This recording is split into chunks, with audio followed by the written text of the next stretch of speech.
Hello and welcome to the critical study of anti-Zionism, how anti-Jewish hate has mutated in our time, featuring Adam Louis-Klein.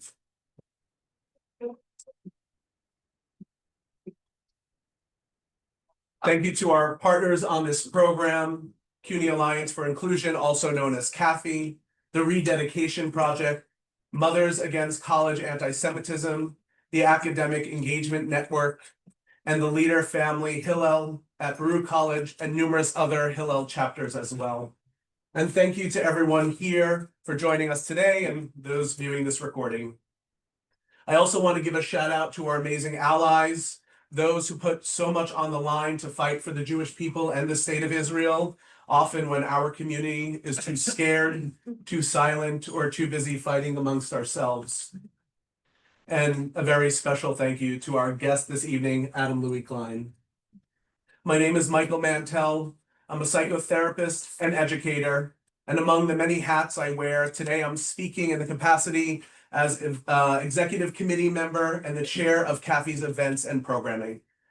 And now to introduce our guest, Adam Louis-Klein is a doctoral candidate in anthropology at McGill University and holds a BA in philosophy from Yale. His work bridges ethnography, philosophy, and Jewish studies. His research explores the Sana cosmology in the Northwest Amazon and the comparative structures of peoplehood across civilizations, particularly between indigenous and Jewish traditions. Alongside his anthropological work, he has written extensively on the ideological transformation of anti-Semitism into modern anti-Zionism, publishing in the Free Press, Tablet, and the Times of Israel. His work aims to contribute to ongoing scholarly and public debates on hate, ideology, and the future of human sciences. And we are definitely extremely privileged and grateful for Adam to be here with us today. Before we begin the program, I want to share a short prayer and then a few save the dates announcements. May God bless us and protect us, the United States, Israel, the IDF, and our soldiers, and the Jewish people. May God have mercy on all people in distress or captivity, and may he bring our brothers and sisters out from their suffering and bring our 3 remaining hostages home from Gaza. Amen. And may we see lasting peace for our brothers, sisters, and allies in the United States, in Israel, and all over the world. And a few save the dates. On Monday, December 1st, in person at John Jay College, and on Tuesday, December 2nd, in person at the Inn at Great Neck on Long Island. Please join Mothers Against College Antisemitism, the Rededication Project, and the Holocaust Memorial and Tolerance Center, and a host of other partner organizations for an evening with IDF reservist, advocate, lawyer, and grandson of Holocaust survivor Stav Cohen. As a commander, fighter, and lawyer, Stav takes us inside the battlefield. Through exclusive, hard-hitting combat stories, he reveals what studios miss and analysts misread. Stav will be also speaking about his advocacy work and how his upbringing as a grandchild of a Holocaust survivor has impacted his life and his life's work. And coming in January, the date to be announced, we will be joined by Andrew Pezin for a talk based on his essay, The Protocols of the Elders of Anti-Zion. Andrew is a partner of the movement against anti-Zionism, which was founded by Adam, so it's great that we'll also have him join us as well. We hope you can join us for 1, 2, or all 3 of these programs. So today we'll start this evening's program with a series of questions that I'll pose to Adam. And later in the program, we'll open things up for your questions and comments during the Q&A. No matter how incredible these programs are, and thank God they always are, your respectful participation at the end adds up so much more meaning and value. So, and now I'd like to once again thank you all for being here, your continued support of these programs. Again, thank and welcome Adam Louis-Klein.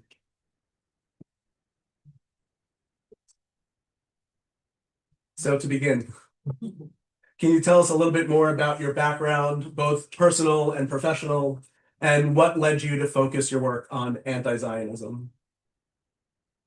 Yeah, so my academic work at first sight has very little to do with these issues. So I studied philosophy at Yale, and then I studied philosophy at the New School, and then I decided to switch to anthropology because I felt that I had exhausted the Western canon, which was maybe a little bombastic of me to say, but I wanted to understand the cosmologies and the philosophies of non-Western peoples. And so I went into anthropology to go to the Amazon and study with the people who are very distant from the Western culture that we know, and see if I could understand their philosophy as being of equal value, of being equal source of truth and knowledge, as Western philosophies, as the Western philosophers I studied. So I went to study with the Dasana people in the Colombian Vopes, and it was while I was there that I actually started thinking more about Jewish peoplehood and my own Jewish identity. I studied the way they encountered Christian missionaries and the way they incorporated the Bible into their own history and into their own sense of themselves as a people. And what I came to understand was that they viewed themselves as having a distinct covenant, that their particular identity as a people was inseparable from their relationship to their own God, the story of how they were effectively chosen by this God with a specific name. And it was impossible to understand who they were, their identity as a people, without understanding their God. And so they are a kind of ethno-religion. And that really helps me understand more about Jewish peoplehood. Now, I was in the Amazon in the months coming up to October 7th. I'd been living in a small indigenous village without any internet or phone service for about 3 months. Then I returned to a local town, still in the Amazon, but I had internet for the first time. And the first thing I saw, I returned on October 9th, was the October 7th events on my Facebook page. The second thing I saw was the reaction of my left academic colleagues, PhD candidates, professors, academic mentors, and heroes who were justifying the attacks, or they were coming onto my own Facebook page, posting pictures of people burning Israeli flags. I was already starting to be purged. I soon lost virtually all of my social and professional contacts in academia, but I decided that I would continue to speak out, and I decided that it was important to have a intellectual response to incorporate the theoretical frameworks and methodologies I've learned in anthropology and try and use them to understand what was happening and to try and provide a language for this, for understanding and fighting back against this explosion of anti-Zionist ideology in the academy, and which I soon saw was being mainstreamed gradually over the next 2 years in the mainstream media and in international organizations. So you kind of talked about this, but can you talk a little bit more about how your experience has shaped the way you're understanding the Jewish experience, identity, and anti-Jewish bias? Yeah, so when I was in the Amazon, I had learned a lot about anti-colonial thought as an anthropology PhD. That's basically everything they teach you these days in the academy. Anti-colonialism, oppression, indigenous peoples, and justice. And I did think about that quite a lot as I saw the Dasana people struggling to preserve their own cultural heritage and their own civilization in the face of a culture, the surrounding Spanish language, Colombian culture, who cared very little for their own identity, and the Catholic missionaries, of course, who first arrived in the region in 1914. That was the Montfortians. Later, there was the Havarians in 1949. They nucleated the Dasana people and other peoples of the region in boarding schools, where people eventually lost their languages and eventually converted to Christianity. So I was studying these processes of erasure by colonialism. Now, when I returned to the academy, what I witnessed is the same anti-colonial logics, same anti-colonial frameworks that I was using to understand the Dasana were now actually being turned against me and my own people. So this anti-colonial framework was actually being used to colonize, in the sense of erasing our Jewish identity and our peoplehood. We were being forcibly redefined as something we don't define ourselves as. White colonists, European imperialists, people who have no history in the land of Israel whatsoever, who invented that history in the 19th century because I guess we were like Christian fundamentalists or something. That was what they were communicating to me. And our voices were themselves being silenced.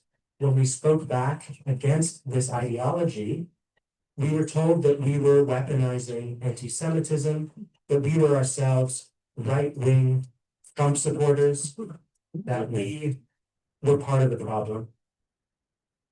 So that was what I had to confront, was how to make sense of this system of Orwellian inversion and find a language to speak back to it when they'd appropriated the very languages one uses to describe the oppression of minorities, and they'd appropriated the language of anti-Semitism itself, because they have made it so you can't call them anti-Semitic, because if you call them anti-Semitic, you are yourself coded as a Zionist. So many of the people who purged me, it wasn't because I was going, rah, rah, IDF, let's go, defeat Hamas. Many said to me, you're using anti-Semitism to justify the crimes of Israel. So it was just talking about anti-Semitism, actually, that was enough to be coded as an evil Zionist.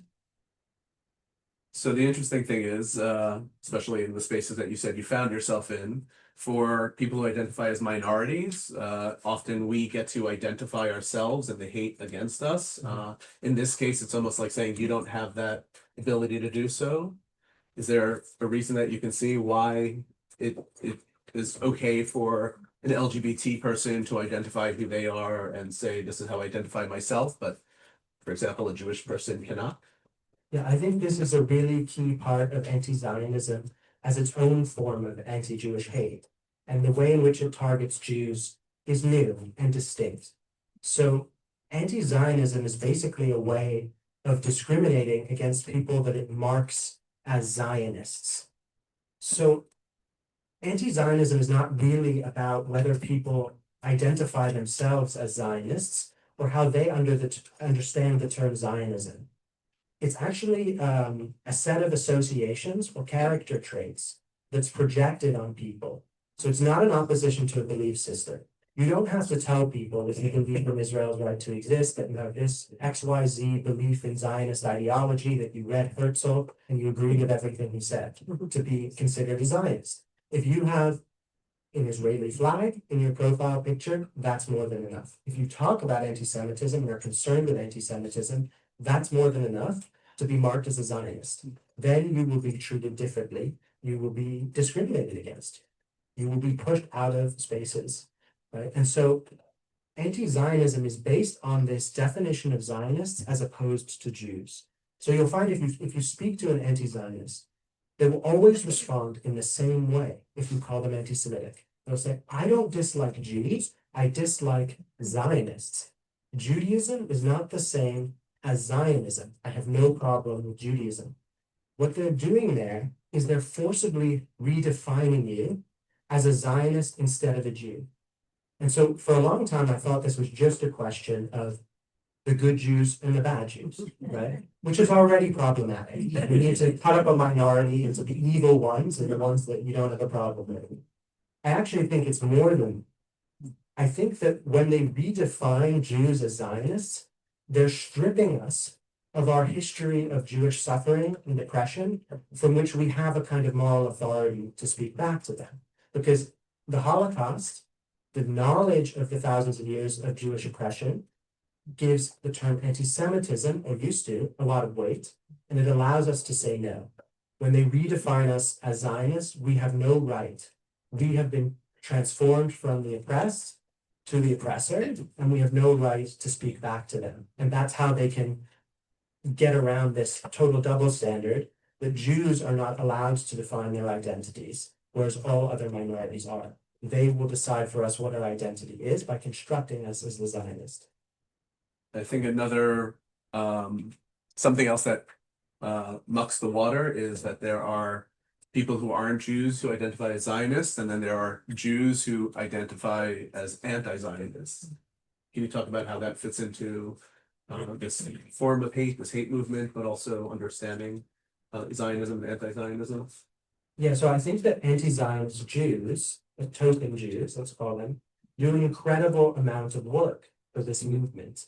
You can't really overstate actually how much work they do to legitimize this movement, right? Because the way that anti-Semitism is understood in the public, in a very basic way, for the average person, anti-Semitism is when you hate Jews, and you hate Jews because they are Jews. So if you hate Jews because they are Jews, you hate all Jews, because it's just that Jewishness that you don't like. So if there are these Jews who are anti-Zionist Jews and who agree with all of your views and libels about Israel and Zionists, how can you be anti-Semitic? Because you don't hate all Jews. Even more so, this distinction of the Zionist and the Jew, there are also non-Jews who sometimes identify as Zionists. So on that basis, they can say, we aren't anti-Semitic because we don't hate all Jews. Now, of course, this shows a misunderstanding of how anti-Jewish hate has mutated. So classical anti-Semitism, the anti-Semitism of the 19th century that was formulated by Wilhelm Marr or Drumont or Hitler or Rosenberg, that racial anti-Semitism was actually very specific. It wasn't a trans-historical kind of Jew hate that's the same in every era. That anti-Semitism was concerned with Jews entering non-Jewish societies after the age of emancipation that came around the 18th century. Jews were given civic rights, they left the ghettos and entered non-Jewish societies. Classical anti-Semitism was a reaction to this and viewed Jews as racial infiltrators within these non-Jewish societies that they were trying to construct as homogeneous nation states.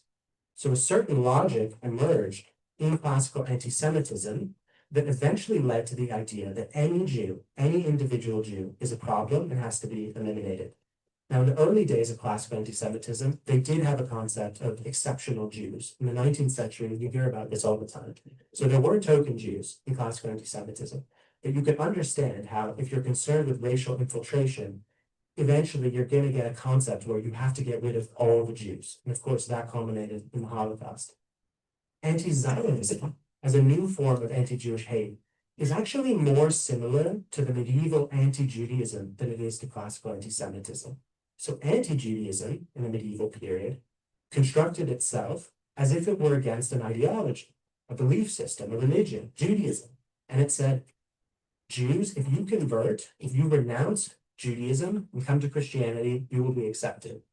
And so anti-Judaism, in many of these sort of anti-Talmudic debates that would take place in the Middle Ages, was often driven by token Jews, by converts who sort of acted as experts on the Jews for the non-Jews. Now, anti-Zionism is more similar to that than it is to classical anti-Semitism. It also constructs itself as if it's against an evil ideology that most Jews believe in, but that you can convert out of by becoming an anti-Zionist Jew. And as we see today, these prominent anti-Zionist Jews are paraded around by the anti-Zionist movement, by non-Jews. They're given huge platforms. The New York Times virtually only platforms anti-Zionist Jews at this point. I think there's one person, Brett Stevens, who's a non-anti-Zionist Jew who appears in their pages. Otherwise, they have Louis-Klein, who has basically a kind of rotating desk of token Jews who come on and legitimize the so-called debate around Israel committing genocide. The debate itself is supposed to legitimize the genocide libel as if it's a serious thing to consider. Now, it might have been a serious thing to consider at some point, but it was also refuted, but continues to be circulated as a libel, as something people repeat without feeling the need to demonstrate it. The power of it is just in repeating. So I think when you talk about medieval Europe, you're referring to like the disputations, is that right? So maybe we can get into that after, because I think it kind of talks about when we're having these conversations, we're almost giving air to their their libels, right? We're allowing it to almost be heard and almost validating them in a sense. So maybe we can talk about that after. You're speaking a little bit about the mutation. The title of this program has the word mutation in it. So maybe you can talk a little bit more about that mutation of anti-Jewish hate. How has anti-Jewish sentiment changed in form and language more in recent years? But as you were saying, we're going from classical anti-Semitism to, I guess, modern anti-Zionism. But I know there's anti-Zionism from Soviet anti-Zionism, but also more recently how that has shaped. So maybe we can talk a little bit about that a bit more. Right. So, like I was saying before, the central difference is the difference in target. And this is something that's often lost in conversations about anti-Semitism and anti-Zionism. We often want to show, because Jews feel instinctively that this is Jew hate. We have a lived experience and lived knowledge that it's Jew hate. We usually call Jew hate anti-Semitism. We want to show that it's anti-Semitism. We don't always recognize how anti-Zionism is different and how the target is different. So like I was saying before, classical anti-Semitism was concerned with Jews entering non-Jewish nation states. Now the target of anti-Zionism is actually the opposite. It's not Jews in non-Jewish nation states. It's the Jewish nation state itself, right? Anti-Zionism is a hatred of Israel, of the Jewish nation. Now, the frameworks we often use today to understand anti-Zionism take place within this debate of whether anti-Zionism was anti-Semitism. But that debate assumes that anti-Zionism needs to be recognizable in terms of classical anti-Semitic tropes. So when you look at the main definitions of anti-Semitism today, which are basically on a spectrum of the most restrictive, calling more things anti-Semitic, and the most lenient. So the most restrictive, and that the Jewish community, mainstream Jewish community tends to prefer, is the IGA, the International Holocaust Remembrance Alliance. In the middle, you have Nexus, which is a more recent document. And then at the left, you have JDA, the Jerusalem Declaration of Anti-Semitism, which was created by a number of anti-Zionist Jewish studies professors. They all actually say if you apply classical anti-Semitic tropes to Israel, you can tell something's anti-Semitic, right? So if people say Zionists control the media, Zionists are too influential in our government, these are obvious classical anti-Semitic tropes. They emerged in the age of classical anti-Semitism. People are just projecting them on Israel.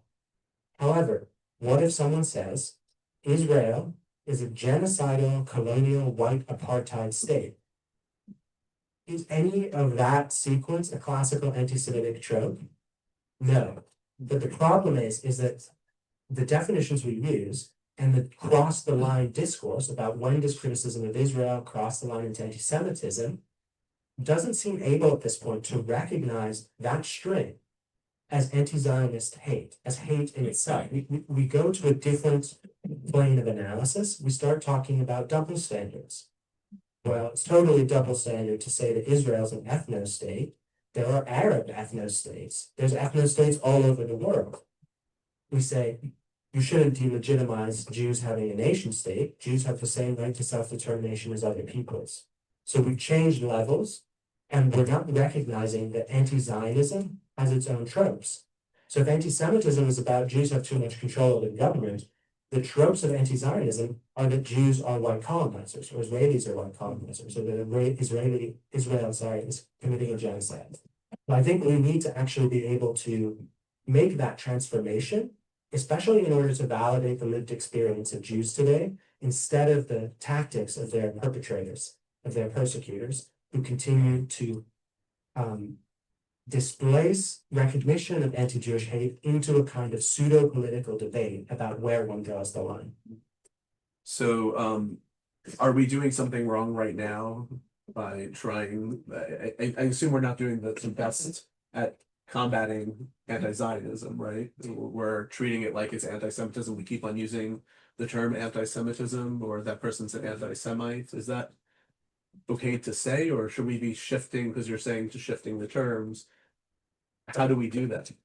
Yeah, I think that sometimes we have trouble just naming anti-Zionism as a social phenomenon and as a hate movement. So we see hundreds of thousands of people on the street. We see vandalism, we see violence, we see Jews being pushed out of institutions, and we don't know how to describe it because we describe it as if there's a political movement against Israel, and some of the people are anti-Semitic, maybe even a lot of them are anti-Semitic.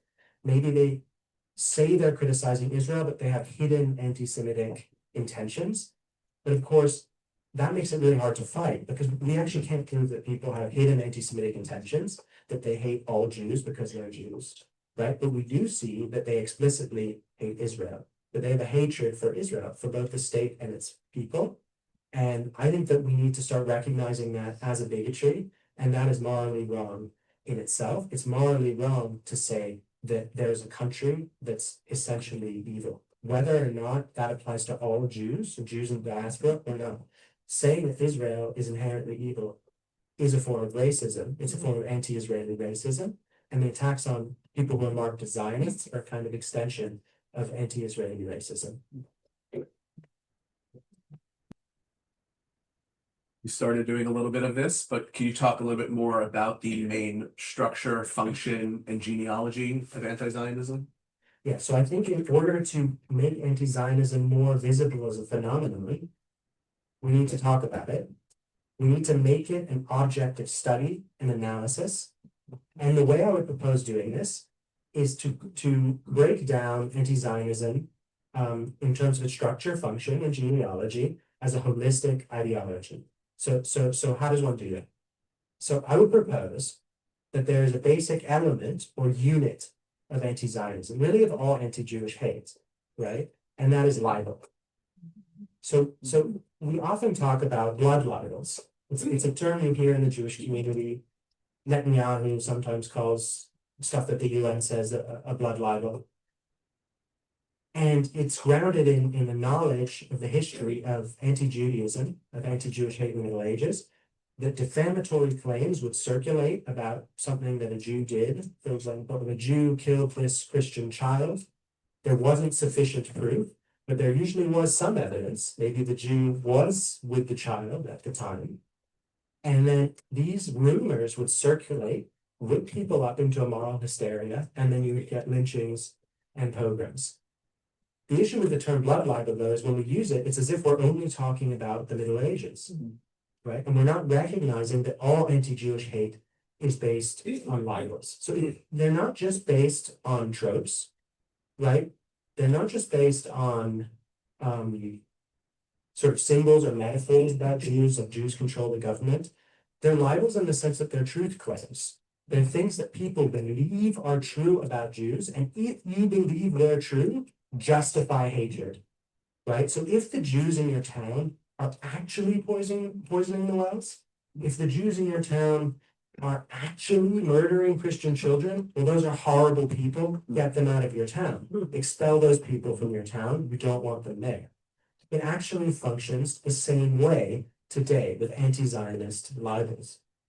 If Israel is committing a Holocaust of Palestinians, we probably don't want people who are proud supporters of Israel and proud supporters of a Holocaust in your student group, right? You probably have a right, maybe even, to do absolutely anything possible to stop that Holocaust. So it's really the truth status of the claim that drives anti-Jewish hate. It's the belief that these libels are true. So I would understand anti-Zionism not as a set of opinions about Israel or Zionism, but a cluster of libels about Israel and Zionism that constructs Israel as evil, that constructs Zionism as evil through these defamatory claims that people are circulating and whipping people up into a moral hysteria like we've seen since October 7th. So if libels are the element, we can think about the structure, right? How do these libels fit together into a coherent ideology? So I'd say that the three core libels in anti-Zionism, just to boil it down to the most simple model possible. The colonizer libel: Jews are fundamentally foreign alien force who come to Palestine to steal and occupy land and eventually commit genocide. We'll get to that. The apartheid libel: in order to steal and occupy this land, Jews must create a racist system in which they segregate and subordinate Palestinians with second-class rights, and the genocide libel. Eventually, the presence of Palestinians within the land is a problem for these colonizers who want to appropriate it for themselves, and so they commit genocide. So these three libels are logically or ideologically integrated into a single system. Now, it's probably Fayez Sayegh in 1965, who was a PLO propagandist who worked with the Soviet Union, who really first crystallized and articulated this ideology in holistic form. So what I just described is basically Sayegh's arguments about Zionism, and he was the first person to use the term settler colonialism, which was actually a way of saying it's not colonialism, because it wasn't about the exploitation of labor, which is what colonialism actually meant in Marxist thinking. It was about people who arrive in a place and build their own sort of enclave or enclosed community. He saw that Jews built their enclave in Palestine, and he said, well, that's racist, right? Because they didn't use Arab labor. The kibbutz movement wanted to have its own self-reliant community. And so he invented the notion of settler colonialism, and he described it as a kind of apartheid system. And he used anti-Judaic canons to do so. He said the Jews think they're the chosen people. They think they're racially superior to others. They have an exclusivist ideology, and that is the basis of Zionism. So function, we can talk about the way that libels circulate and the way that libels don't need to be demonstrated. So libels often have partial truths. We can't deny the partial truths that libels involve. For example, there was mass immigration into Palestine at the time.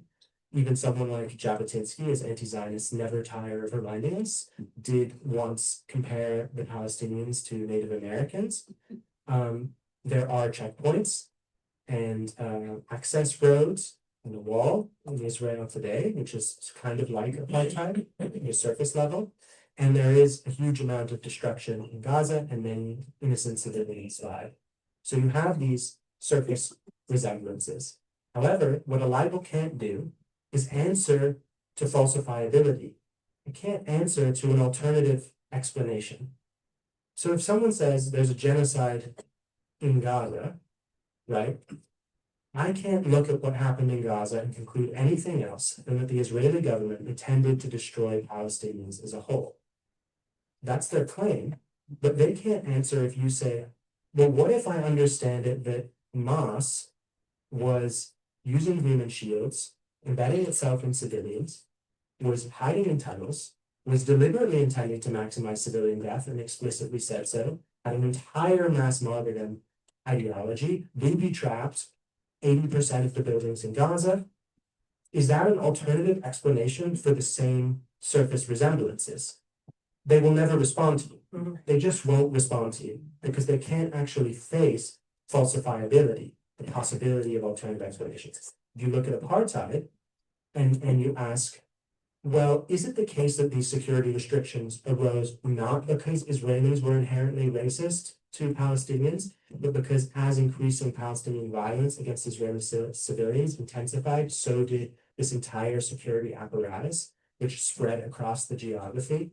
They can't answer that, right? And if I said, maybe it's true that Jabotinsky explained Jewish presence as like colonialism because he was trying to form a sort of independent community of immigrants in a place, and that was kind of like other European colonial methods, but also he knew that Jews were indigenous to that land and are actually the ancestral people, and Jews were returning to that land, and Jews always described it as return. The very word kibbutz is related to kibbutz galuyot, the ingathering of the exiles.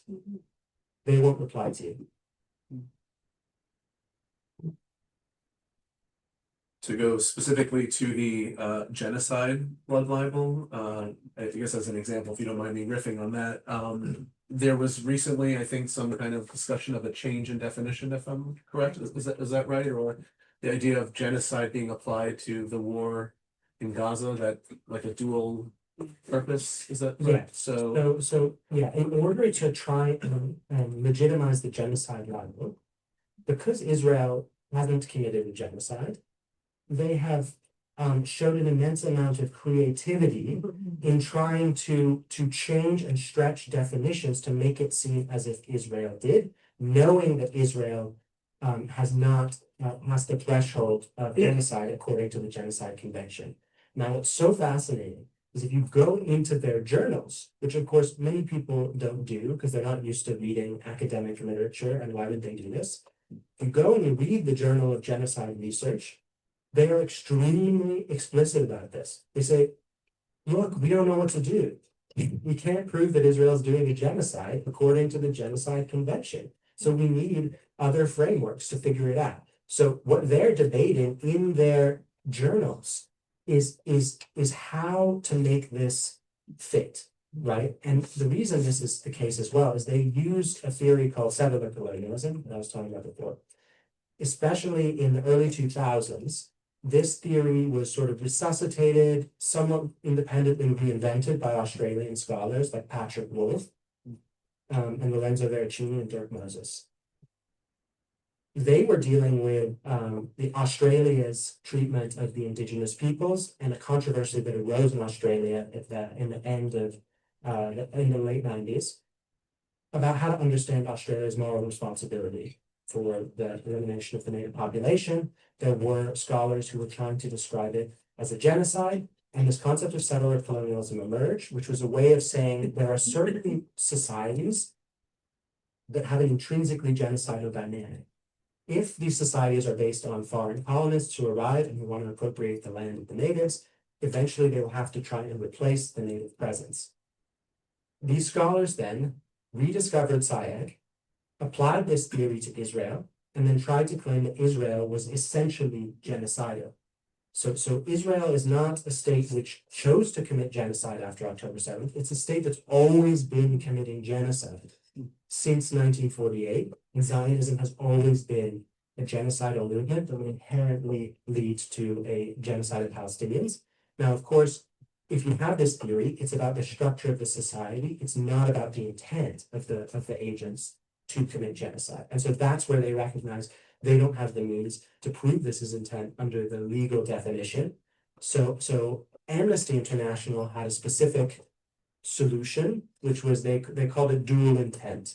Amnesty International, apparently credible. People see it in the media. People say Amnesty decided on genocide. It seems like it's legitimate, but again, not many people are going to actually read the report. Their concept of dual intent is basically nonsensical.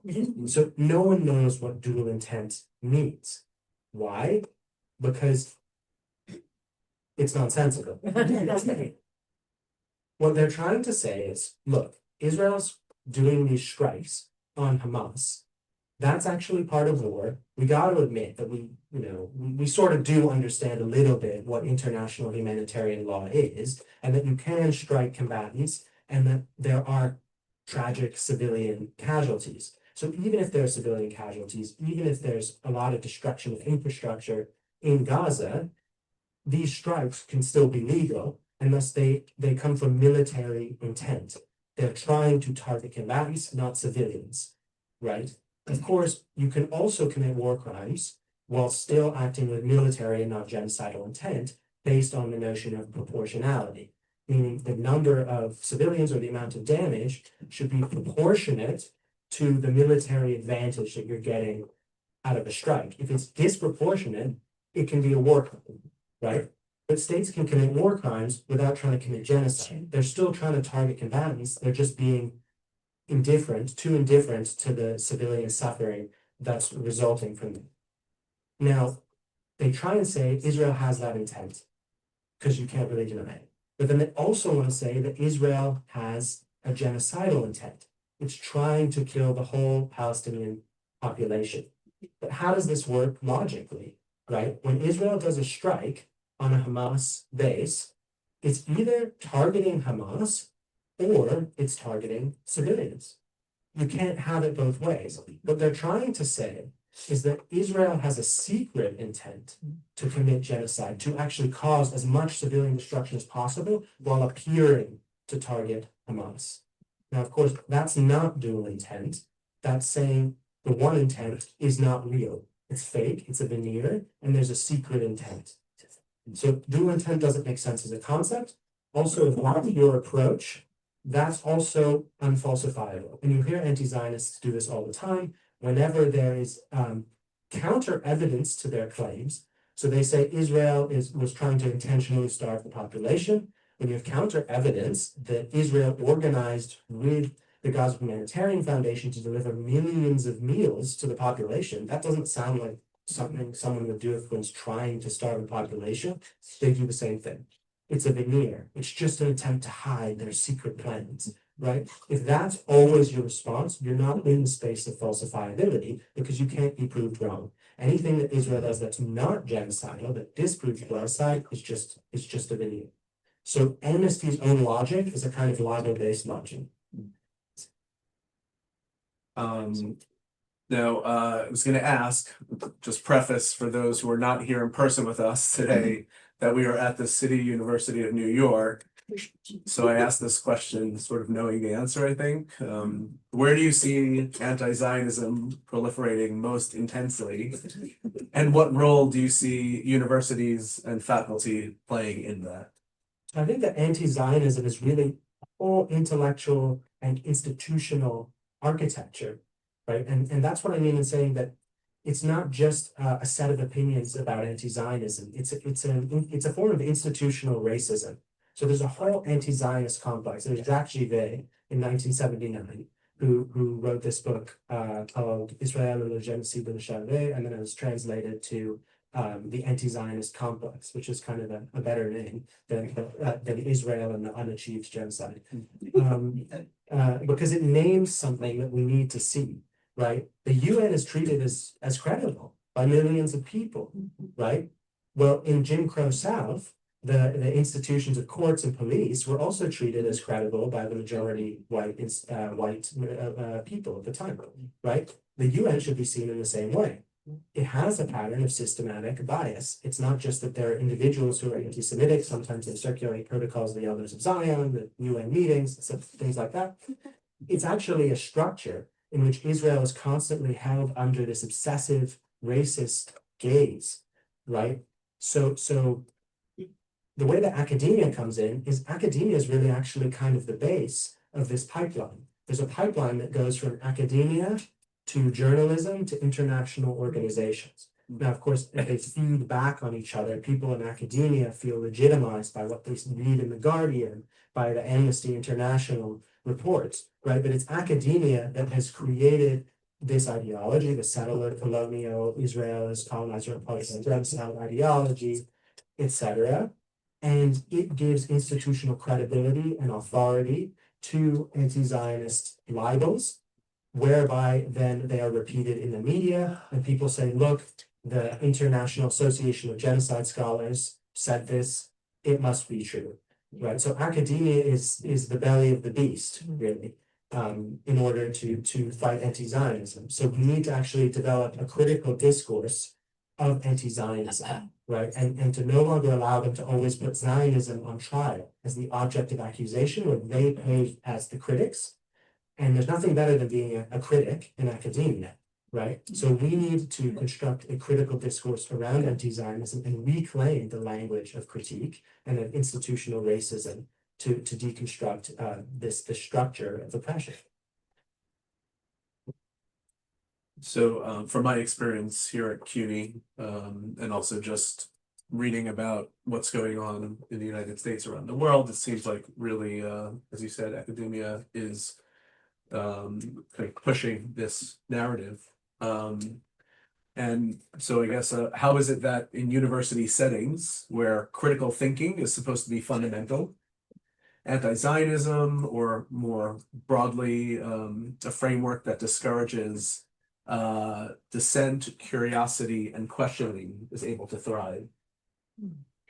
Yeah, I think that's another Orwellian inversion we're seeing today. Of course, the people who are proffering this ideology often justify themselves as saying that they are practicing their academic freedom, their right to dissent, their right to critique. Of course, the dissent and the critique they're doing is often framed in terms of imaginaries of Jewish power, right? So the protests, you see people protesting Zionist administrators, the Zionist controlled university, right? So there's a kind of conspiratorial belief that there's a Jewish power structure that they're opposing, and what they call critique or dissent is dissenting against this imaginary Jewish power structure. But at the same time, what they're doing is they're pushing out any Jews who disagree with what they are saying, and they're not engaging in academic debate. They're screaming slogans and slurs at people. And this is really intrinsic to anti-Zionism, which I think is a threat to academic freedom. There's an intrinsic suppression of Jewish speech. So the scholar of anti-Semitism, David Hirsch, called it the living stone formulation. So basically, it's a kind of mechanical response to when anti-Zionists are called anti-Semitic. They say, you're just framing anti-Semitism so as to deflect from my criticism of Israel. You're a Zionist. You're doing Hasbara. You're doing Israeli propaganda if you disagree with me. Right now, if that's your response to any Jew who disagrees with what you're saying about Jewish identity, Jewish peoplehood, or even the state of Israel, you haven't legitimized academic freedom. You're saying no one's allowed to disagree with you because if they do, they're just part of an evil power structure that's oppressing you. So it becomes impossible to speak back to anti-Zionism when it constructs Jews that way. And I think as well, this whole notion that Jews are infringing on their right to critique, it's a kind of way of pushing Jews out of the order of civility, right? Because as Westerners, as a public, right, we think of critique and having a view on politics as part of being a civilized adult, essentially. If you're a civilized adult, you can talk about geopolitics, you can talk about what's going on in Russia, you can talk about what's going on in Israel, you can give your views on China. Now, if someone comes along and says, well, you're not allowed to critique Israel, right? You don't have, because I say so, that person is outside of that space of civility. That person doesn't engage in political debate, doesn't engage in the free circulation of opinions. And that person is infringing on your rights, right? So this whole notion that Jews try and shut down critique is a way of saying that Jews are infringing on the rights of non-Jews, right? And non-Jews, anti-Zionist non-Jews, they respond always in forms of kind of self-legitimation, right? If you try and analyze the discourse, they say, well, don't I have a right to critique? Why don't I have a right to critique? You're just trying to shut me down. Or I actually don't hate Jews. But it's always a kind of game where they need to legitimize their own rights, their right to control the discourse, their right to control how people talk about Israel, their right to do whatever they're doing, even if what they're doing is morally wrong. And what do you see as the internal weaknesses or vulnerabilities of today's anti-Zionism or anti-Zionist movement? So I think they actually have a really simple Achilles heel. It's basically that they can't handle anti-Zionism itself being talked about. Because anti-Zionism as a discourse is a way of structuring attention on Israel as this object of accusation and of evil.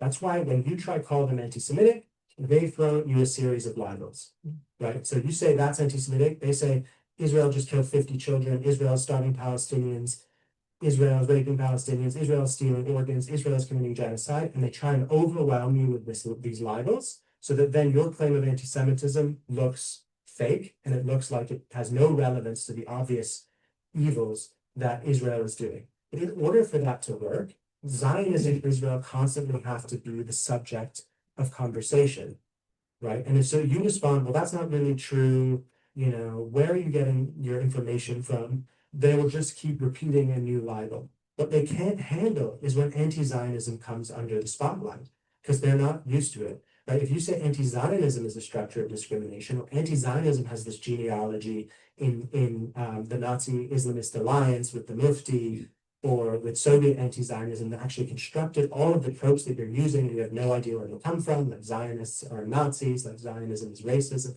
etc., they tend to collapse because their entire discourse is based on, it's not a rational discourse, it's not a discourse that seeks truth, it's a discourse that tries to maintain the Jew at the center of that show trial of accusation. So when you make anti-Zionism the object of accusation and you establish those boundaries, saying, I'm not going to debate this with you, I have a problem with anti-Zionism, I have a problem with spreading libels, that's what you're doing, and you describe their behavior, they don't have the rhetorical mechanics for that.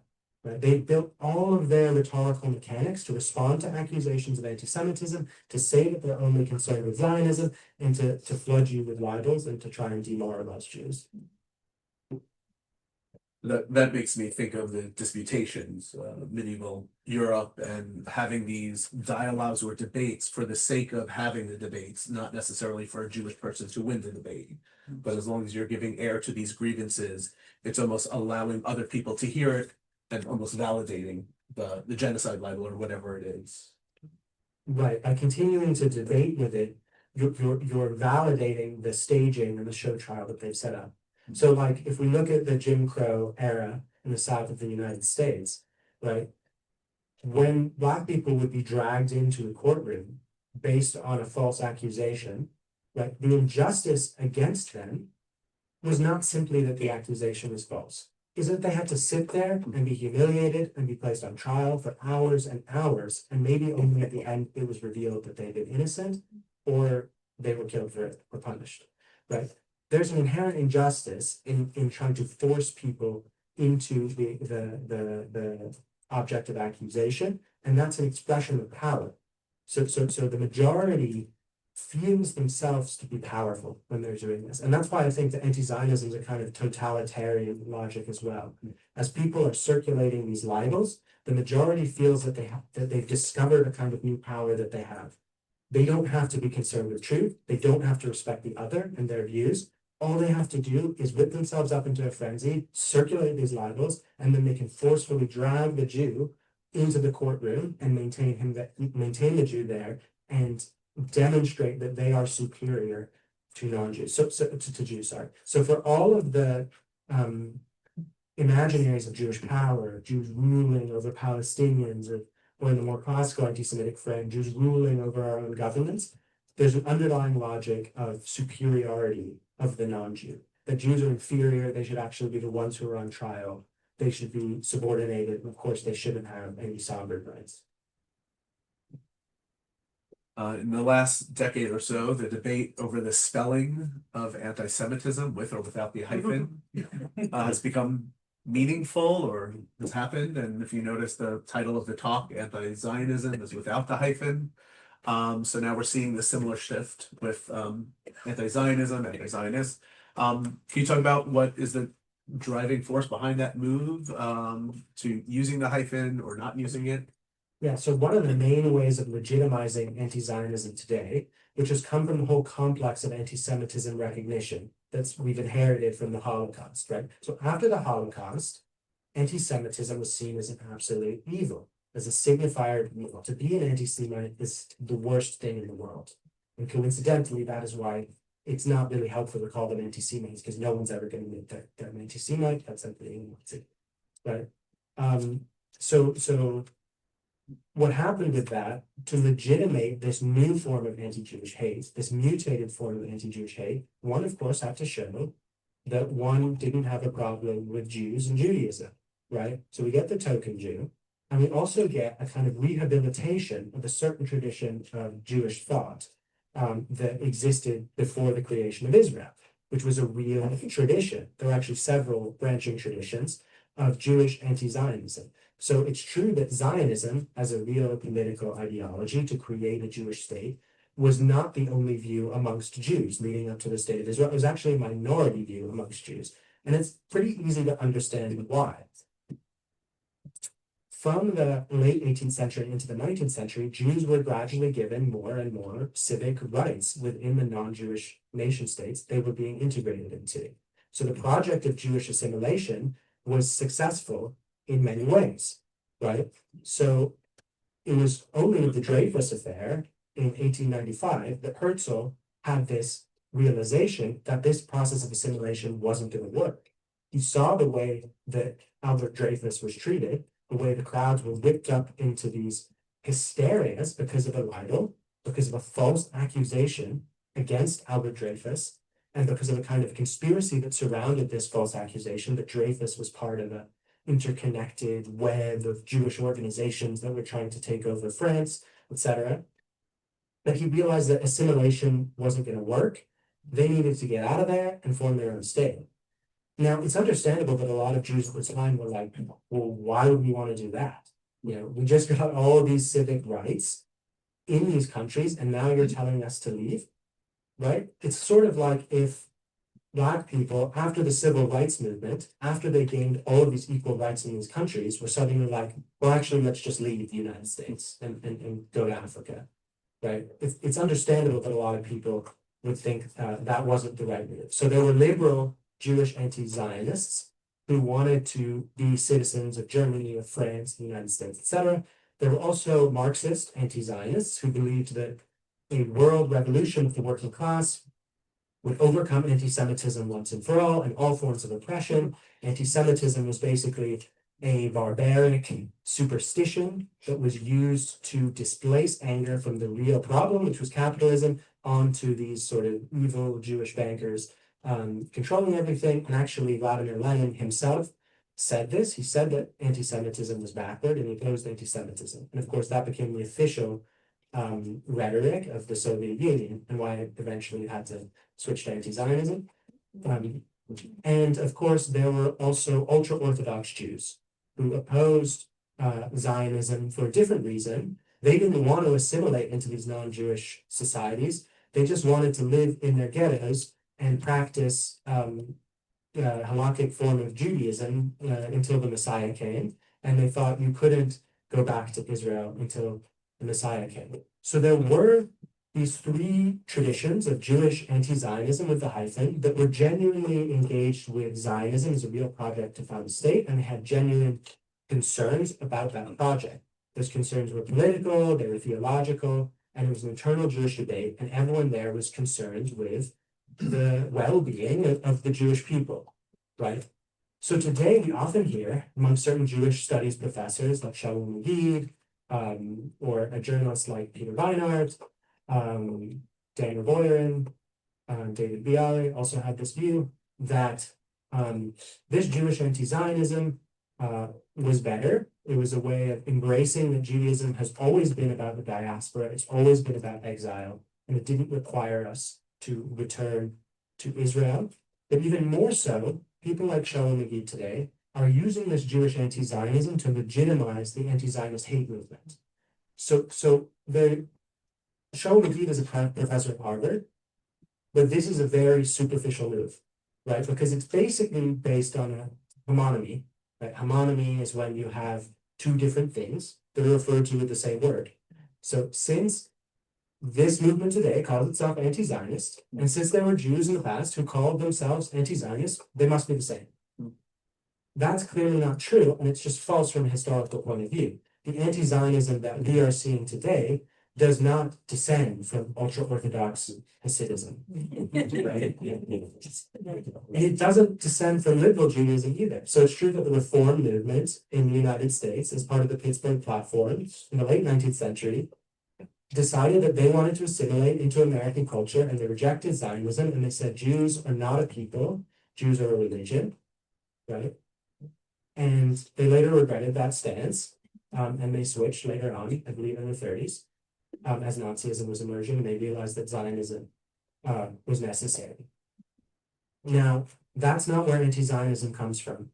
So anti-Zionism today comes from, first of all, the Mufti of Jerusalem, Benjamin al-Husseini, who allied with the Nazis, he integrated Nazi anti-Semitism into the Arab world. He played a key role in the dissemination of the Protocols of the Elders of Zion in Arabic translation throughout the Arab world.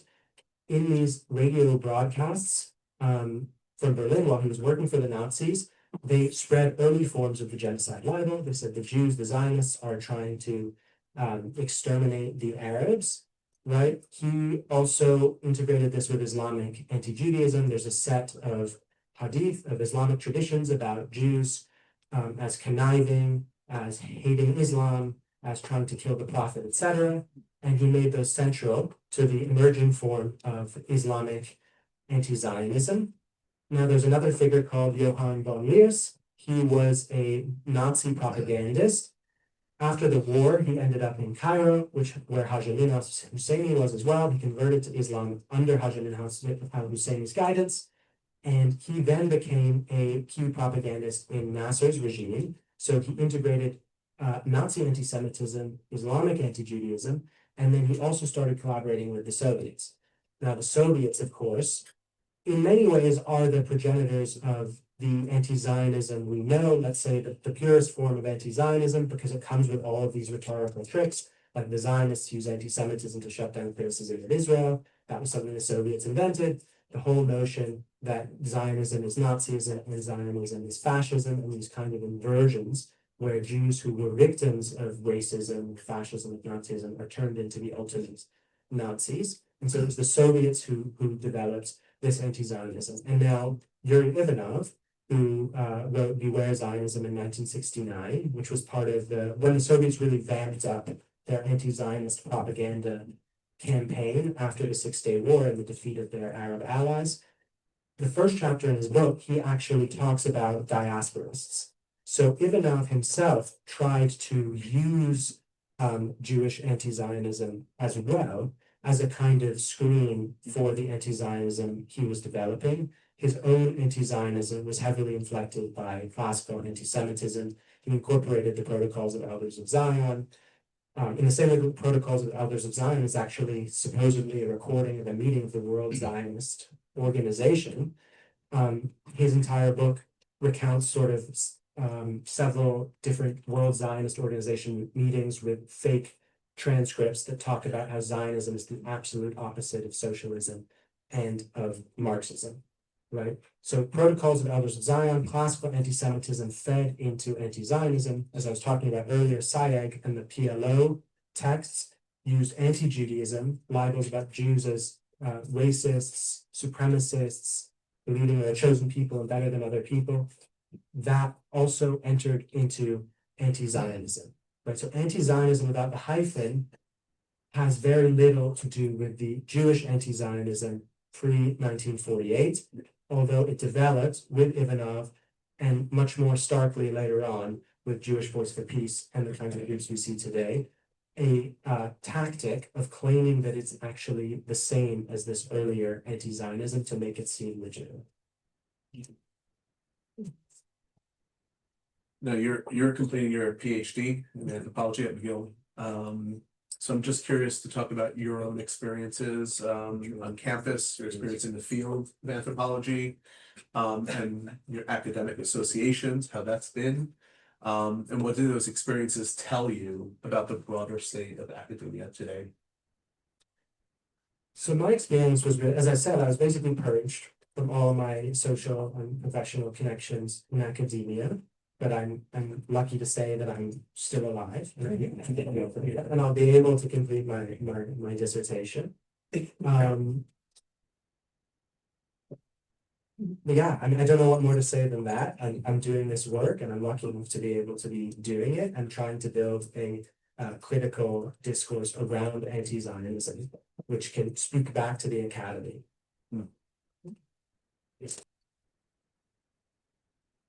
So maybe we can talk about your work, the movement against anti-Zionism. Can you tell us about how that began, what its mission is, and how you envision the work unfolding? Right. So the movement against anti-Zionism, our goal is basically to create a cultural shift in the language we use and in the frameworks we apply to understand anti-Zionism, basically to put into practice everything I've been talking about tonight. So we develop slogans where we talk about anti-Zionism directly and not just anti-Semitism. We talk about anti-Zionism as a hate movement, anti-Zionism as racism, say no to anti-Zionism, and we don't just talk about anti-Semitism. We try and create an ecosystem of scholars and ordinary people who talk about anti-Zionism name it and get people to see that anti-Zionism is a real social phenomenon around us, that it's a holistic thing that we are suffering from, unfortunately, as Jews. And then ultimately, we think this change in the culture will allow us to speak back against anti-Zionism and hopefully win legal victories eventually. So there was a recent case, MIT versus Stand With Us, where Stand With Us brought a case against MIT for harassment and discrimination of Jewish students on campus. Now, what happened is the judge shut down this case completely. The judge did not only argue that people had academic freedom to be anti-Semitic, he basically just said himself, there's virtually no anti-Semitism here. And he said there's only one instance of anti-Semitism here. I think that someone wrote, "From the river to the sea, Palestine will be free" on a bathroom, but he said the font looked like Mein Kampf, like the cover of Mein Kampf. So that was anti-Semitic. The logic that the judge used, I think, demonstrates precisely the problem of the old paradigm, right? Anti-Semitism was only recognized when it looked like classical anti-Semitism. If the font was like Mein Kampf, right? Otherwise, it was a question of political expression. And now I think this exemption clause for anti-Zionism is inherent to the framework we're using, unfortunately. We're actually giving anti-Zionism a huge gift whenever we ask, does anti-Zionism cross the line into anti-Semitism? Because we've already set it up so that it's not about the lived experience of persecution. It's not about a real hate movement that exists. It's a political debate. And that's why there's these three different definitions of anti-Semitism, because depending on one's view about Israeli politics, one can just redefine where anti-Semitism is on that spectrum. One can have a more restrictive account of anti-Semitism, or one can have a more lenient account of anti-Semitism. Now, of course, the worse I think Israel is, I'll have a more lenient account of anti-Semitism. Like the IRA definition says Holocaust inversion is anti-Semitism, right? Saying that Israel is doing a genocide seems like a kind of Holocaust inversion. If I think Israel actually doing a genocide because I believe the libel, because it's a truth claim, then I'm obviously not going to accept that that's anti-Semitic. I'm just going to believe it's true. So there's actually a kind of erasure of Jewish experience that takes place within this framework, because it's just a debate. If you say I've been discriminated or harassed as a Jew, someone will just say, well, I have a different opinion about Israeli politics. And that's so absurd when we look at the things that we're facing every day, right? So the philosopher Thomas Kuhn talked about a paradigm shift. So in his understanding of how science evolves, there are revolutionary moments like Newton or Einstein. And on the basis of these revolutionary moments, a paradigm is created, a framework is created, and then people spend, the next however long, decades, maybe centuries, applying this framework and accumulating knowledge within a framework. But at a certain point, what happens is a new phenomenon emerges. And the new phenomenon he calls an anomaly, because it can no longer fit in the framework. Right? In order to fit it in the framework, you need increasingly complex formulas and equations that just seem really overburdened just to grasp this phenomenon, which in itself might be simple, but just new. So I would say that anti-Zionism is an anomaly right now in our frameworks. We have a massive hate movement. We have so many cases of harassment and discrimination, but we're unable to make sense of that. So going back to an example I used at the very beginning, if someone calls me on Twitter, which happens maybe 5 times a day, a genocidal colonial Zion Nazi, how do I understand that? That's clearly just a string of slurs and hate, right? But if I look at the IRA definition or the JDA or the nexus, I have to go through and say, well, is it a double standard to talk about Israel as colonial? Well, is Israel doing a genocide? Is that Holocaust inversion? But maybe it's true. Why couldn't Israel do a genocide? Is Zion Nazi anti-Semitic? Is it delegitimizing Israel? And it's kind of absurd. I need a hugely complicated and abstract discussion to make sense of what are clearly just a series of libels and hate against me, right? If we switch the paradigm, we suddenly can have a more elegant and simple understanding of this. Anti-Zionism is just a hate ideology. Calling someone a colonizer, right, is just a slur. Right? Calling someone an apartheid agent is a slur. Calling a Jew genocidal is a slur, because these are the basic components of this hate ideology. So the insights you've shared offer a powerful new way of understanding anti-Zionism as a hate movement, including language and concepts that help people organize it. But one question that often comes up, I hear this all the time, now that we have this understanding, how should we respond to anti-Zionists and anti-Zionism, whether it's at the university, at work, on social media, or in public spaces? Right. So I think that if someone is kind of attacking you on social media, right, the thing to do is not to argue with their claims as truth claims, not to legitimize them as truth claims, right? Just to label them. So if someone calls you a genocidal colonial Zionist, just say colonizer libel, apartheid libel, genocide libel, anti-Zionism is racism. And that's it. You don't need to engage with it. What we need to do is, instead of going inward and starting to defend ourselves, we establish boundaries. Because the problem is, like I was saying, the framework we're currently using, it doesn't establish any boundaries. It just allows people to say whatever they want about Israel and then claim that it's their right to critique and it's their own opinion, right? And so I think the Jewish community and other allies and people who see what's going on need to learn how to just say no to anti-Zionism. You literally just gave me 23 hours back in my day. That was awesome. I love it. So given the current landscape, this will be my last question. I'll open it up to all of you. We do have to be out of this room by 8. Hopefully that will give us enough time to hear some questions. My last question, given the current landscape, what do you think the Jewish community and our allies need to do more effectively in order to combat anti-Jewish hate, anti-Semitism, and anti-Zionism? So not just us as individuals, but the Jewish community. I really think that the major Jewish organizations should basically create full-scale programs of attack against anti-Zionism rather and should be.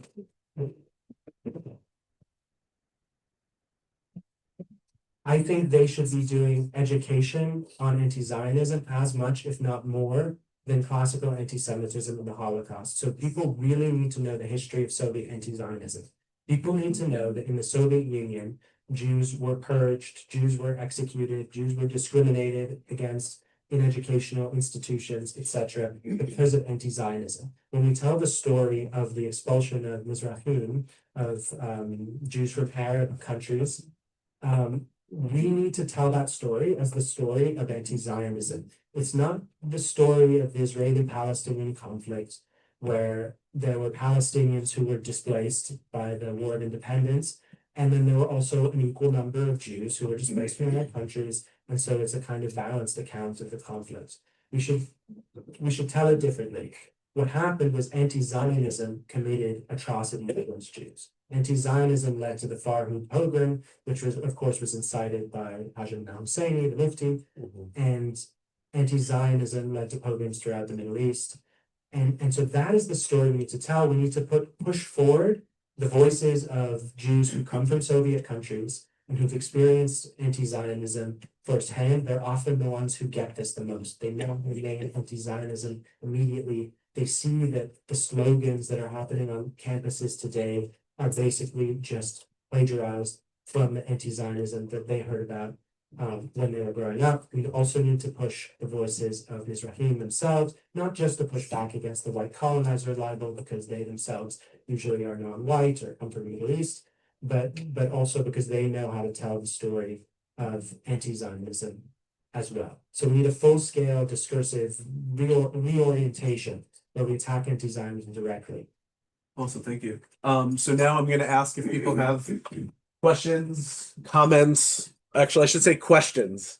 And let's try to keep it short. I know that's one of the most impossible things for people to do at these events. I will go ahead and pass the mic around. I will ask this gentleman, and then I'll just go around the room to different places. If you feel comfortable, you can share your name. Sure. My name is Seth Lewinsky. I'm with the Socialist Workers' Party. We are a socialist organization that defends Israel's right to exist as a refuge for Jews and opposes Jew hatred. And I found your presentation very interesting because this is not going to go away, but I don't think it can go away by just shifting the terminology.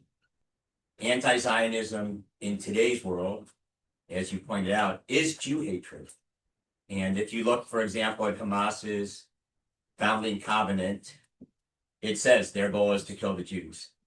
So, all right, so my question is, Jews are, what, 0.2% of the world's population? 0.2. Jews need allies to win this fight. My view is the biggest potential ally is the working class. So the question is, how do you reach broader people? The fight, as you said, is not with the river to the sea people. Yes, just say no.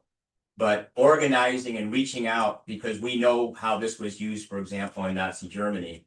The whole point of Jew hatred was to smash the unions and the working class, and that's what they did. So I just think we need to look at it in a little different perspective, not just from the campus, but where this fits into the entire world.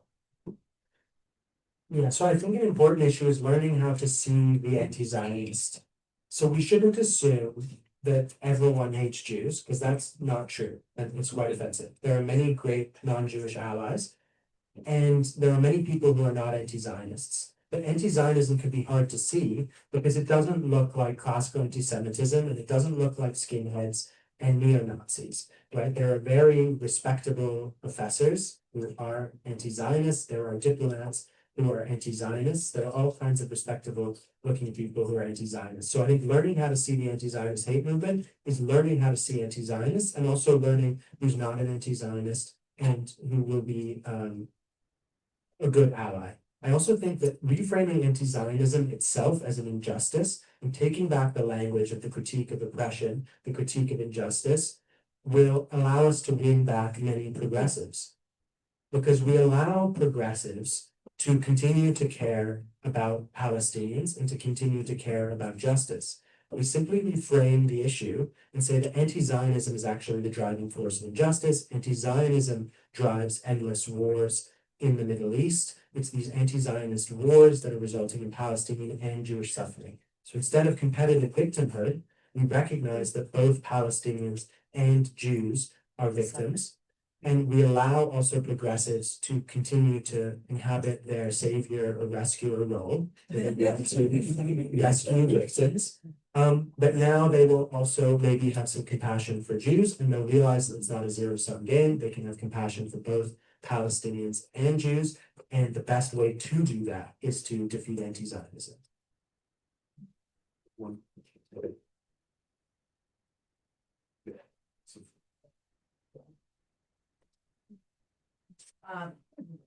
When I write letters to universities or institutions or companies that have been discriminatory against Jews, I just use the word Jew hatred.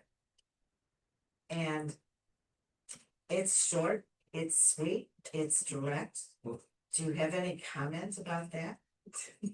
Yeah, I think the term Jew hatred is helpful because it doesn't necessarily have all of the connotations of anti-Semitism. So when we say the word anti-Semitism, I think anti-Semitism is not just a concept and it's not just a word. It's a kind of word concept where the two can't be disentangled. People have intense psychological investment in this word anti-Semitism itself. So when you talk about Jew hatred, it's blunter and it can get more to the point and bypass some of those complexes. At the same time, I think it lacks specificity, right? Because we do have these three forms of Jew hatred. We have medieval anti-Judaism with its central libels of Christ killing, of well poisoning, of killing children. And then we have classical anti-Semitism with its central libels of Jew loyalty, racial infiltration, and a kind of financial conspiracy. And then we have anti-Zionism with its central libels of colonizer, apartheid, and genocide. The earlier forms of Jew hatred still exist today. But it's not the case that because we've entered the age of anti-Zionism, which is my claim, the other forms of Jew hatred have disappeared. They very much have not.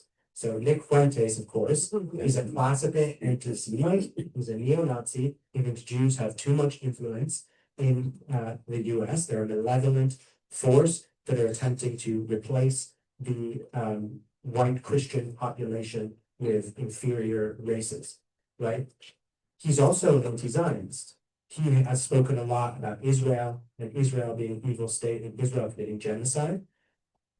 So I think that anti-Zionism, when we have a new form of Jew hate that's evolved, it becomes kind of like a container and a permission structure to which the older forms of Jew hate return. So during the Nazi period, during classical anti-Semitism, in the pages of Der Stürmer, they revived all the old anti-Judaic libels as well. They had medieval prints of the Jews killing a Christian child, or they had a picture of the Judensau, which is like an image of Jews sucking from a pig that was very popular in the Middle Ages. So classical anti-Semitism, when it evolved, became a permission structure to bring back anti-Judaism within its frame, and anti-Zionism today becomes a permission structure to bring back anti-Judaism and anti-Semitism. For someone like Tucker Carlson, he's all over all of them, right? Like he does anti-Judaism, he's like the Jews are killing Christ, right? But then he calls them, the hummus eaters in Jerusalem, and he's Charlie Kirk speech. So he brings in some anti-Zionism, and of course he says AIPAC has too much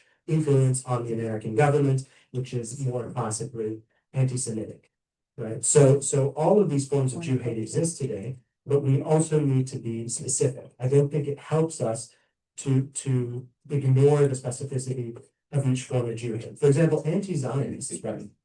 One of the reasons to see anti-Zionism separate from classical anti-Semitism is that you often meet anti-Zionists, especially in the academy, who they really are just kind of pure anti-Zionists. They don't have a lot of classical anti-Semitic animus or tropes. Right? So there is a form of anti-Zionism that's very inflected by classical anti-Semitism. So there are Israeli stooges and Zionists that have this international network and this conspiracy. That's kind of a classically anti-Semitic version of anti-Zionism. There are also just anti-Zionists. They will never say stuff like that. They literally just say, I think a Jewish majority in Palestine is inherently evil. It's inherently a settler colonial society. It's inherently going to discriminate against Palestinians and lead to genocide. So I think a Jewish majority state should be eradicated. And so if we try and say that they're exactly like the other forms of Jew hatred, we miss something. And so to be able to fight those kinds of people, we need to be able to name what they're doing accurately, I think. Thank you. Take this gentleman back here. Just so you know, I'm gonna try to get one per space, so apologize. I'll do my best to get to everyone. Hi, thanks for this. I'm Bill Yordanek. I'm a professor at Baruch College. I teach law there. My question, I guess, is kind of to explain these kind of three bases, the three kind of basic libels of anti-Zionism. And I guess my question is, why are people so credulous about these libels with respect to Jews, where if you said X is committing genocide on Y, or X is a settler colonialist project with respect to Y, people would at least say, are they? Like, what's the evidence for that? Whereas people seem to accept this unquestioningly. Thanks. Thanks for asking that. I should have treated that. So in each age, the libels of the time, they serve a symbolic function. Their role is to construct Jews as evil according to the moral logic of the time. So that's why in every age, Jew haters believe that they are moral and righteous. They don't think they're doing anything wrong. And when Wilhelm Marr, in 1879, created the term anti-Semitism, he said it's not like the old religious Jew hatred, which is barbaric and it's passé, right? Because we're in the age of science and civilization and nationhood. It's anti-Semitism. And anti-Semites, of course, they proudly called themselves anti-Semite. They had a political ideology about Jews that constructed Jews as a problem in terms of the moral codes of the time. What we've seen with anti-Zionism is the exact same thing. They say it's not anti-Semitism, that's passé, that's barbaric, it's anti-Zionism. right? It's legitimate, it's moral because it's constructed according to the codes of the time. And so what are the great moral codes of our time? Since Auschwitz, since the civil rights movement, since the retreat of European colonialism and the creation of post-colonial nation states, since apartheid South Africa, the great evils of our time that everyone accepts are evil is colonialism, racism, and genocide. And that is why Israel has been constructed as those three things. Israel must be the scapegoat and the symbol of evil in terms of the moral codes of our time.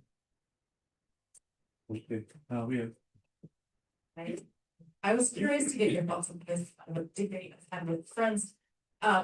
Say there's a class that's being offered, I'll see things like this online or whatever. But some ridiculously, vague anti-Semitic kind of course offering.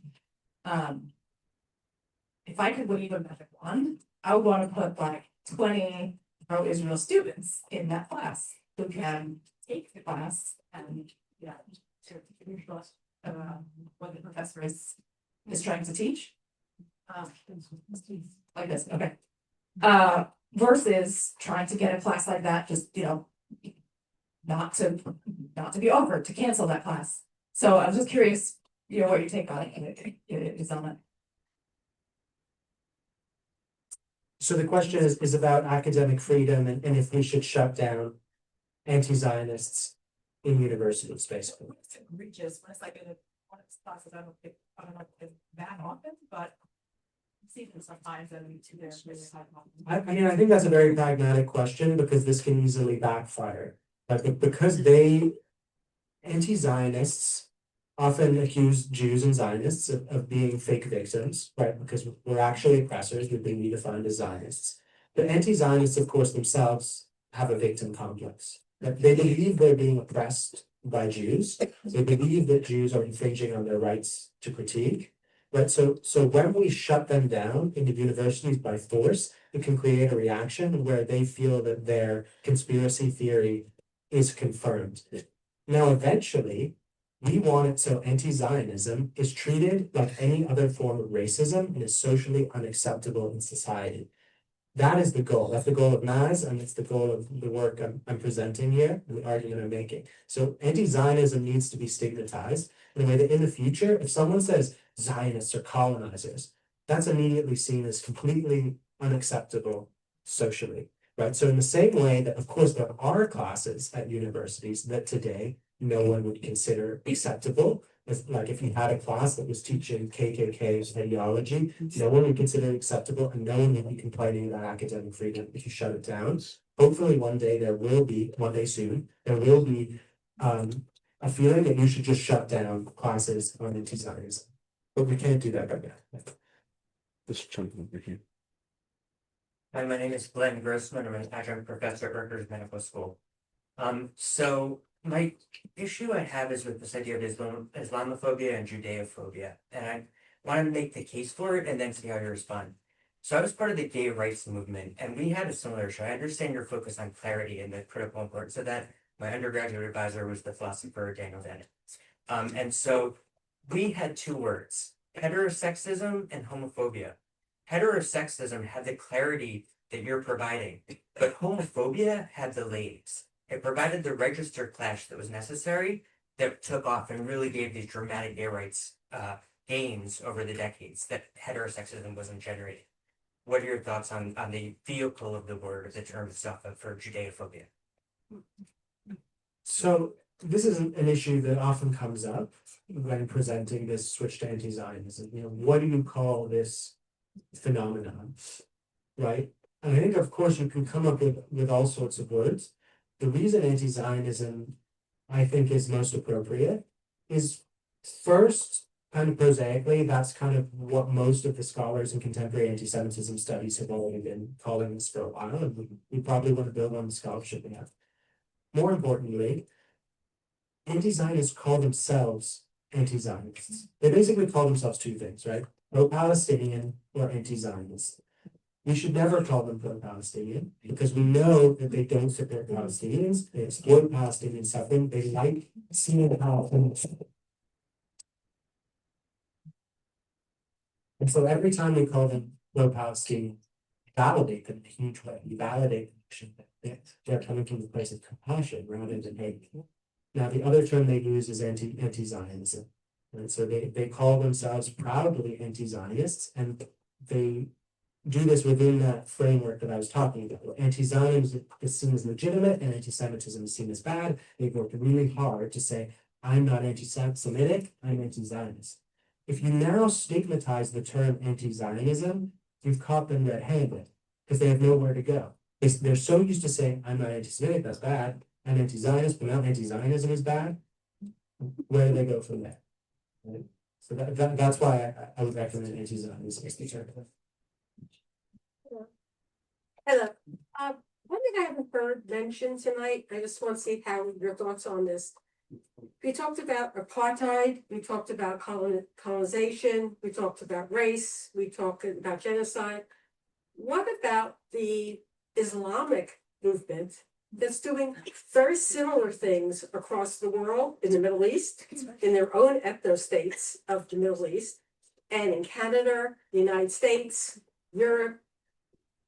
You know, I feel like we're talking about anti-Zionism, but I feel like there's an Islamic movement that's causing damage around the world. And it's not getting as much play to protect Western all civilization against an Islamic movement. Yeah, so I think that obviously this is a huge problem that no one can deny. That Islamism is a major force. There are many millions of people who believe in Islamist ideology. Islamist ideology is a conquest ideology. It says that traditional Islamic law demands that Muslims conquer non-Muslim societies, whether through peaceful infiltration or through violence, and then imposes Islamic law upon them. And non-Muslims are made second-class citizens under dimitude laws until they convert to Islam. At the same time, there are many Muslims who are not Islamist, and Islamism comes from a kind of crisis of Islamic civilization itself. Faced with modernity, faced with European penetration, faced with the humiliation of being a great, powerful empire for very long, and then losing to others, losing to Christian Europe, having the Jews return to Israel and take back that land. There's a crisis of Islam. And we would want to see Islamic civilization progress beyond Islamism. And so I think if we conflate Islamism and Islam in general, we're not going to help Islamic civilization do that. Of course, we're also going to be accused of Islamophobia, and there is real Islamophobia. So I think it's helpful to hit the bullseye, and instead of making the problem about Islam, make the problem anti-Zionism. Recognize that there are Islamic traditions of anti-Judaism that have fed into anti-Zionism, and there are Islamist anti-Zionists, right? So that's also part of reframing the Israeli-Palestinian conflict. The issue is not Palestinians, the issue is anti-Zionists. So I think that's the simplest way to do it. Thank you.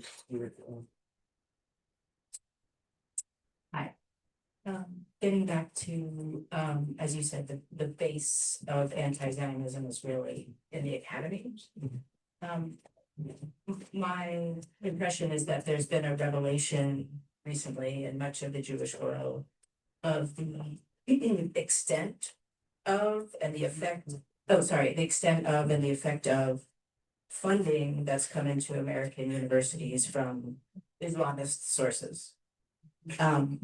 As a side note, I'm shocked that the Jewish community hasn't been on this, I mean, including myself, that we haven't been on this for years and raising alarms. But anyway, it seems like, I guess I'm wondering what you think, has the funding built or caused or largely caused what has happened in the academy? My personal view is no. So I actually don't think the Qatari funding hypothesis is really correct. So I think that the genocide libel, the explosion of anti-Zionism and support for Hamas that we've seen since October 7th sort of emerged endogenously within the academy. obviously they've absorbed the whole international discourse of Soviet anti-Zionism, et cetera, that we were talking about.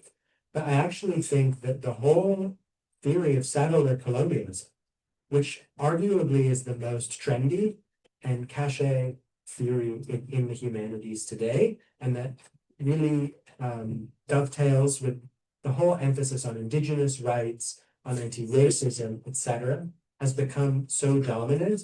And there's settler colonialism that gave a really simple way to construct Israel as essentially evil, as an essentially genocidal society, and any opposition to it as righteous resistance. And that led to basically support of Hamas. I don't think you needed that much Qatari money to make that happen. That kind of ideology was already growing in Western universities, is my view on that. I'm not asking how to make patriotism or nationalism chic and hip.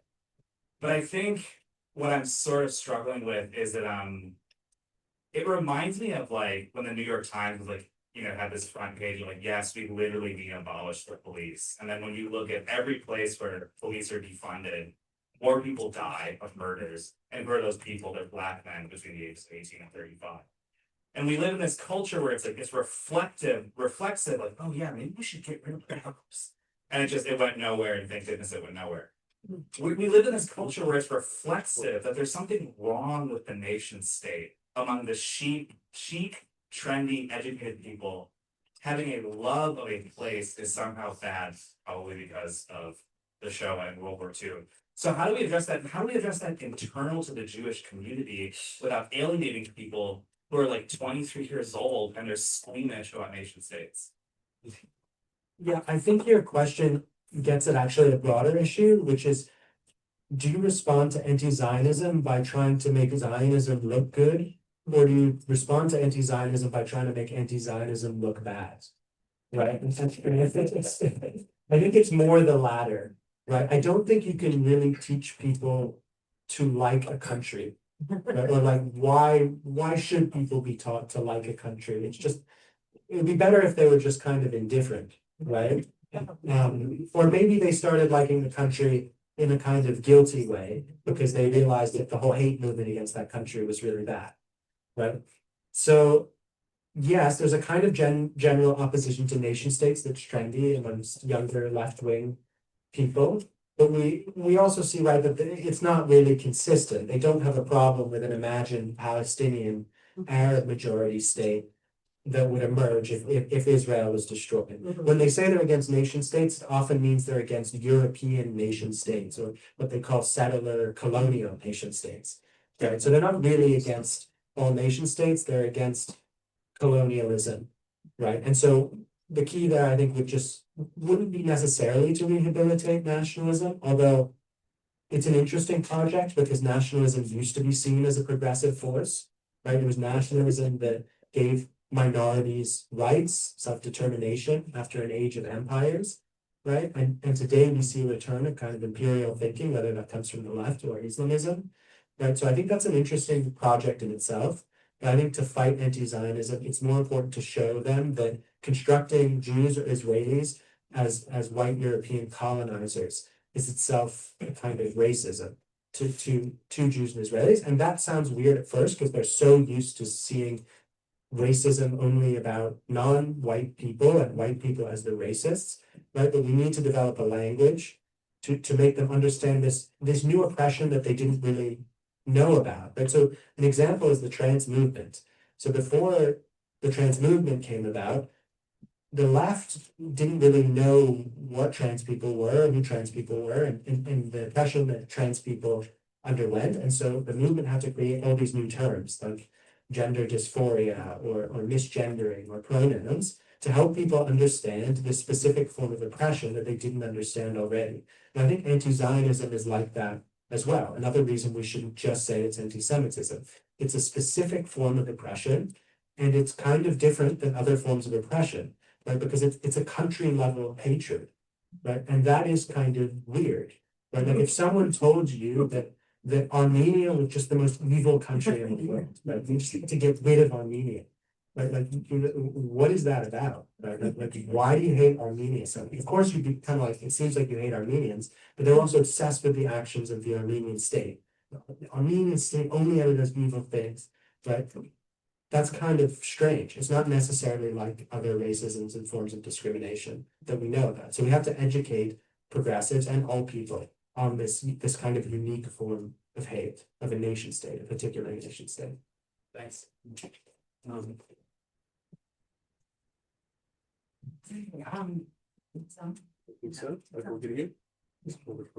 Alright, my name's Lisa Schrader, I'm an immigration attorney. I'm an immigration attorney. And one of the things that I've found difficult, particularly with younger staff in addressing these issues, is that I'm in essence asking them to abandon their entire worldview, everything they've been taught. So, for example, when I say things to them like, well, actually, Jews can further Jew hate. Like a specific Jew can say something that is anti-Semitic. To them, it kind of doesn't fit, and it hits at other areas that they just don't want to deal with. So I'm curious in terms of your advice for people, particularly under 30, who have been really educated with a very specific worldview that I don't want to attack. But at the same time, using the terminology of anti-Zionism as a hate movement begins to activate them, but at the same time requires them to ask questions of themselves and of what they've been taught. And it's difficult to dance around. How do you do that, particularly with people between 10 and 30? Yeah, I think that's part of the issue of the Jewish community's current response to anti-Zionism. Like the current response is to try explain and justify Zionism and Israel, and explain and justify often the Israeli government's response, the security restrictions that exist.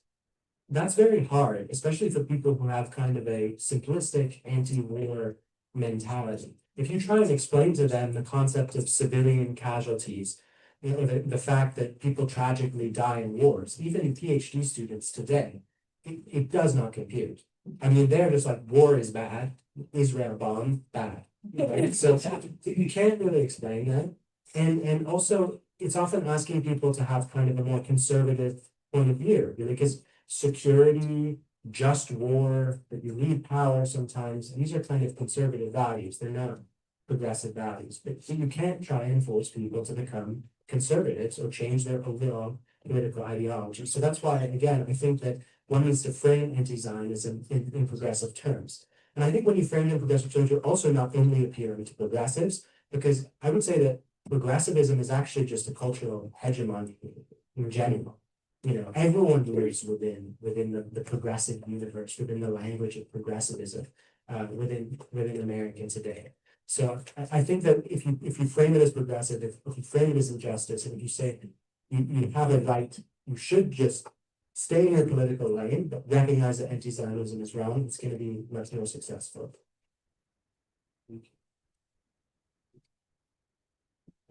Okay, my name is Jane.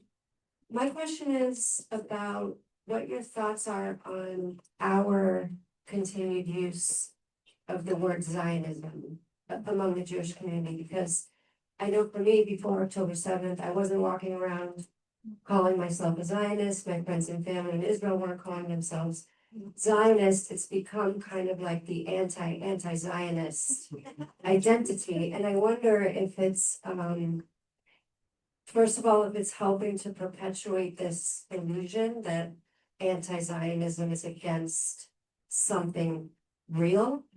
And also, do you think it inadvertently keeps the question of the right to self-determination suspended, like as an open question, and should we retire it? I mean, I know there are other strains of the meanings of the word Zionism, but in my conception, like we did it. we have a state, so it seems like it keeps that question constantly unresolved. Right, I mean, I 100% agree with that analysis. Right, like people are discriminated against often not because they're Zionists, but because they're marked as Zionists. And as you say, why do we call ourselves Zionists? No other country has kind of an ideology that just means wanting that country to still be around. Right? The only reason that Zionism would be an ideology that still exists is because there's a mass hate movement to destroy that country. So it's the anti-Zionist movement that sort of creates Zionists. So yes, so Jews who identify as Zionists might not realize it, but it's ultimately a result of anti-Zionism. So I think it's an open question whether people should stop identifying as Zionists. I think it's obviously up to each person. I think there's potentially some value in the defiant use of the word Zionist. Today, to be a Zionist is basically like the N-word. Right? To say I'm a Zionist is to stand out there and basically say, I'm just going to be a pariah. Like I'm going to be hated. You can throw whatever you want at me. I don't care. I'm a Zionist. And there's a kind of value in that defiant stance to be a conscious pariah. But then on the other hand, there's also a value maybe in not identifying as a Zionist to draw attention to the fact that it's really anti-Zionism that is stigmatizing Jews.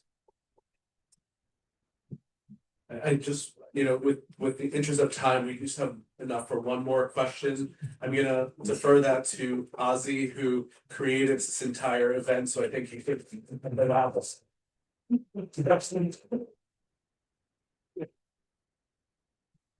And Ozzy, you use this one, just hold much, you can use this one. Adam, thanks so much. There's one issue I think that we all feel they haven't fully addressed, which is that there's this conflict in the Middle East. There's a tiny dot on the map, which is Israel, and this has captured the entire attention of a worldwide ideology. And what are they? They're fighting against the group that exploits terror and such. And on the other hand, people have no interest in actual genocides that occur in Syria or Sudan or wherever. That's one thing, and related to that is that this sense of being anti-Zionist is the very core of people's sense of their self-worth. It's something totally different from anything else. It's something that we could use, weaponize, if you will, to our advantage. Sorry, what is exactly that we should use to our advantage? You understand? In other words, there's something there's something anomalous about the way the anti-Zionist movement is developed. It has no interest in any other cause. In fact, the UN does nothing for human rights because they have to condemn Israel. Right. I think that's part of drawing attention to the anti-Zionist complex and being able to name the anti-Zionist complex as basically a global structure of oppression. And that harms other people. It harms the victims of other conflicts who don't get any attention because anti-Zionism absorbs everyone's attention. It creates this kind of fixed gaze, this kind of spectacle, right? What Édouard called the society of the spectacle. But he saw people were being increasingly fixated on their screens and television at the time. And later on, we're all on our computers and social media. And we're all kind of being given this live streamed media event all the time. And that's what happened since October 7th. Hamas and their allies, basically brilliantly, in a demonic way, kind of turned this whole war into a media spectacle of Israeli evil. Right? They distributed as much as possible, and they flooded the digital networks with images of suffering children, some of them real, many of them created by AI or appropriated from other conflicts in Yemen. So they basically hacked the whole digital spectacle kind of system, and they combined that with this anti-Zionist structuring and attention and obsession with Israel as evil. Right. So I think that's a part of the anti-Zionist complex and how it's functioning today in sort of digital cultures and the whole kind of media culture globally today. Yeah. I just have one more quick question. Before we go, if you can tell us what's next for you and how people can stay connected to you and keep up with your amazing work. And at that time, if you have any final thoughts or statements you want to share with us. Yeah, so people can go to the Movement Against Anti-Zionism site. It's at maazaction.org, maazaction.org. And if you want to get involved, you can submit the form. We have people filtering through the inquiries we get all the time. We have people who work with us on graphics. We have people who help connect to other Jewish organizations or non-Jewish organizations who want to ally with what we're doing and help shift the dial and change the discourse. What's the name? Maasaction.org, MAZ.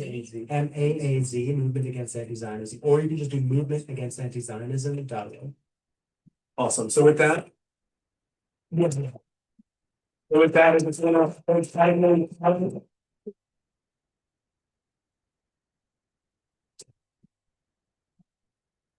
Thank you for being here with us. Thank you.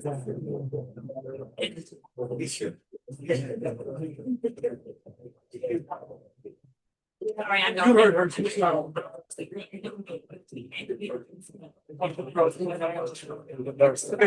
Of course.